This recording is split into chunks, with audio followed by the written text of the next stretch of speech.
Voilà, je vais reprendre mes petits tutos sur l'espéranto. La langue universelle. Alors, encore une fois, je sais pas pour faire semblant d'être un prof d'espéranto, c'est pas mon cas, mais ça me permet de clarifier mes idées. Donc j'espère que ça vous plaît au passage. Donc, le quatrième petit chapitre, je vais parler des adjectifs. D'accord? Donc, qu'est-ce qu'un adjectif déjà? Si je dis en français la fleur bleue, la fleur bleue que je vois par exemple sur ton balcon me plaît beaucoup. La fleur bleue, donc bleu est un adjectif. C'est ce qu'on appelle un adjectif épithète parce qu'il se colle directement et il complète le nom. C'est un mot qui s'accorde d'ailleurs en genre et en nombre. Alors voilà.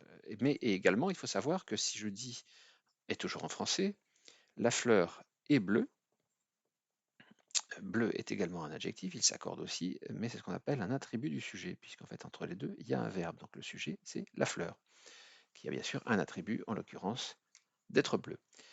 Si on regarde un peu en espéranto ce que nous propose, avec cette promesse de simplification la langue espéranto, euh, on a vu que lorsque l'on veut faire un substantif, donc un nom, on ajoute la lettre et le son O. Floro, c'est une fleur. La floro, la fleur.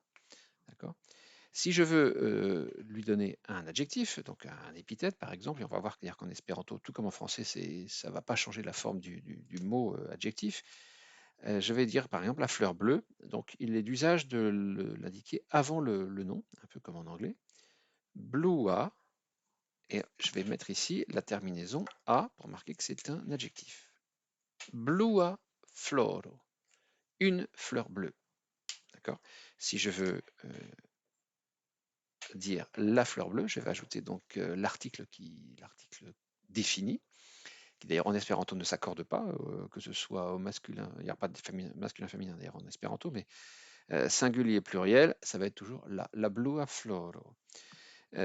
Si je veux ajouter la marque du pluriel, que ce soit pour dire des fleurs bleues ou les fleurs bleues, je vais ajouter la lettre J qui va se prononcer avec le son IE. Donc, des fleurs bleues, blue eye floroi, les fleurs bleues, la blue eye floroi. Ça, c'est donc dans le cas où on a un adjectif qui joue le rôle de l'épithète. Si je veux dire la fleur est bleue, je vais dire la floro. Donc, et je continue à mettre le rouge pour bien marquer, la floro. Un verbe, estas.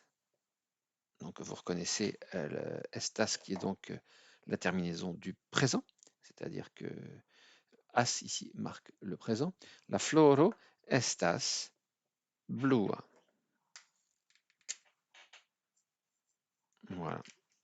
Si je veux dire les fleurs sont bleues, je vais donc ajouter la marque du pluriel et je vais dire la floroi estas bluae, avec toujours l'accent tonique sur l'avant-dernière syllabe. Que nous autres Français, d'ailleurs, on a tendance à escamoter, on se fait souvent disputer pour ça, donc j'essaie d'être vigilant. La floro estas bluae.